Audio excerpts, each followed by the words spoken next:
Hey, you guys. Hi, guys. Happy Friday. It is Friday, and today we are doing a coffee and questions. Another one from on the road. This time, Vicky is joining us. Well, us and them.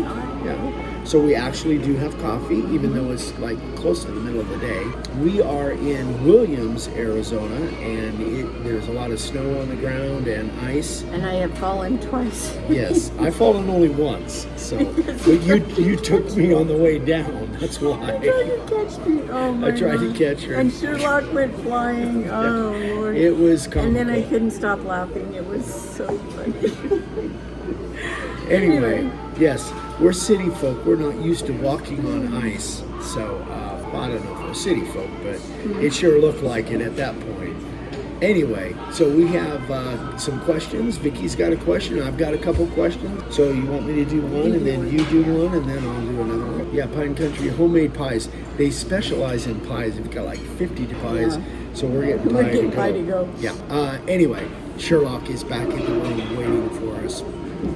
So I have a question from Dan. Dan says, I'm making a cedar sign to know what would be the best spray sealer aerosol type to use. Thanks for your videos, which are very informative. Well, thank you, Dan. Appreciate that. So if I was just using an aerosol can, I have two different things that I would use. We forgot the microphones. Yeah, I'm hoping that we're kind of back in a booth here. Anyway, what I would use if it's an interior sign is different than what I would use if it's exterior. So if it's interior, I definitely would use the Rust-Oleum Clear Gloss. That's basically just lacquer in a can. Now if it's going exterior, Minwax Helmsman Spar Urethane exterior.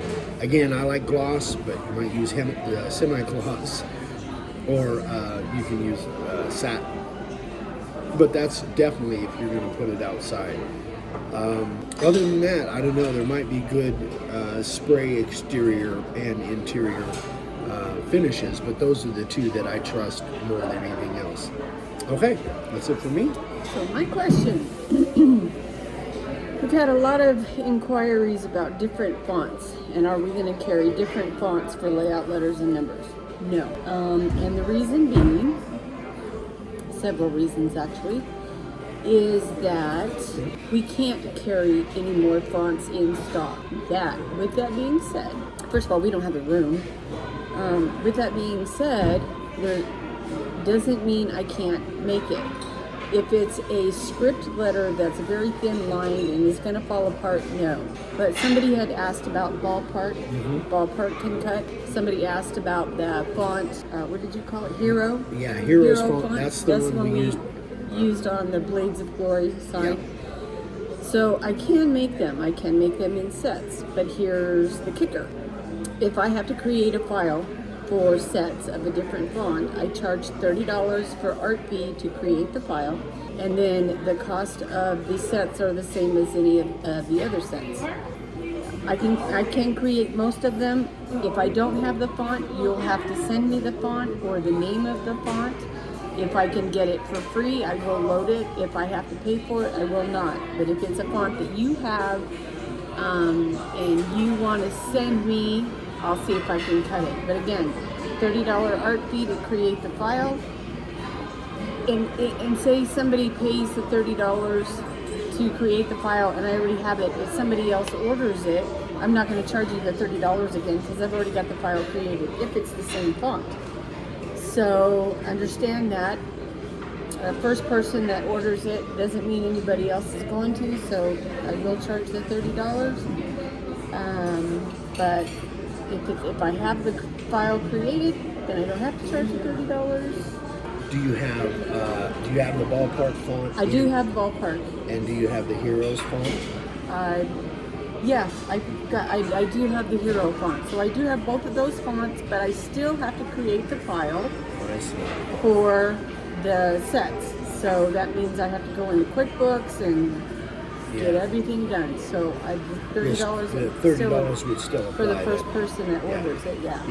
Okay. Unfortunately, that's the way I have to do it because it took me, I don't know, hour. Couple hours probably. It took me a while. I'm not that good. I'm not a professional. I'm a hack. And one thing too, I'll throw this in there, guys. One thing to take into account: if you're talking about a script letter like a ballpark, it's like you have to have two different ones because there's uppercase and lowercase. With like the Heroes font, those are all uppercase letters. The Bookman, the Clarendon, the ones that we have on file, they're all uppercase letters. But if you want a script font, then there's an uppercase and a lowercase. You've got to have twice as many. It really becomes somewhat problematic. Well, not only that, but some of those script things with all the curls and all that. I love the script fonts. They're awesome. But when you go to cut them on the laser, they fall apart. Yeah. They burn. They're such thin, delicate lines. They'll just burn and fall apart. So I can't do them. Now, if you have a script font that you like, that's a thicker font, send me the font and I'll check it out. I'll see what I can do. Yeah. But in most cases, guys, unless you're doing a lot of these things, that's where you're better off using Rapid Resizer. Then just create what you want in there and use a transfer system. That's the best way to do it if you're doing individual signs. Anyway, that's our suggestion there. Yes. Okay, all right. So my next question and last question is from Nick. It says, I recently discovered your YouTube channel from watching 731 Woodworks. Thanks so much. And again, thank you to Matt Outlaw for having us out there. I want to start making signs. I describe myself as a very novice woodworker and don't have that much experience using a router. That said, I do own a 1 3/4 horse quarter cable 690 LR. Great router, by the way. I have that router as well. My question is, in your opinion, would I be better off getting a smaller compact router such as a Ryobi router, or do you have another recommendation? So here's the thing, is before the trim routers came out, I used Data and I used full-size routers for, 30 years, 40 years. So you can absolutely carve signs. You can carve great signs with a full-size router. And the 690 LR Porta Cable is a great router. I've used it for decades.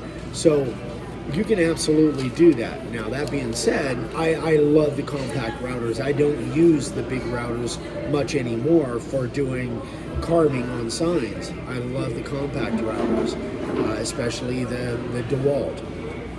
The Ryobi is not a bad router. I'm not a huge fan of it, but a lot of you are, and you like the Ryobi. That's fine. So my suggestion is go ahead and try and see if you're going to like this sign carving thing before you go out and spend any money. I mean, try that big router and see if if you're going to like doing this. There's no sense in spending any money on anything unless you know whether it's something you're going to like. You might hate it. So I would go ahead and try that 690, play around with it, see if you like it, and then if you want to go further, then and your budget allows, then think about getting a compact router. Then you'll have two routers and you can not have to switch bits. Maybe save your big router for background and cleanup and that kind of thing, and use your little compact router for more detailed stuff. So that's my suggestion. Don't go out and spend any money on anything unless you know that that's something you want to do. It just doesn't make sense. Anyway, that's it for me, I think. That's it for me. Okay, so we know you guys will probably have questions. Thanks so much for watching. We're going to try and do more of these coffee and questions from different locations. So again, we are in Williams today. Actually, Williams is considered the gateway to the Grand Canyon. Grand Canyon is only about, 20 miles. Yeah, they have the train. And they have Polar Express this time of year. Actually starts tomorrow, where they do a Christmas train ride. Yeah. Up to. That's a Grand Canyon Railroad. Yeah. Yeah. It's really cool. Very cool. But anyway, so we just came up here for a couple days to get away, kind of get ready for Black Friday, which is coming up a couple weeks, right? A couple weeks. So our Black Friday sale is always the busiest time of the year for us, and so we thought we'd kind of get away and get a breather before the madness takes place. So anyway, guys, thanks so much for watching. Hope this comes out. Really cool little place. If you guys ever get a chance to come to Williams, Arizona, you would love it. Pine Country Restaurant. Is that what it is? Pine Country Restaurant. Yeah, awesome place. You guys would really love it. They specialize in Their pies are They're amazing. all homemade. They make them right here. Yeah. Cream pies, fruit pies. All kinds. Yeah. Anyway, thanks for watching, guys. We love you. We'll see you on the next one. Bye. Bye.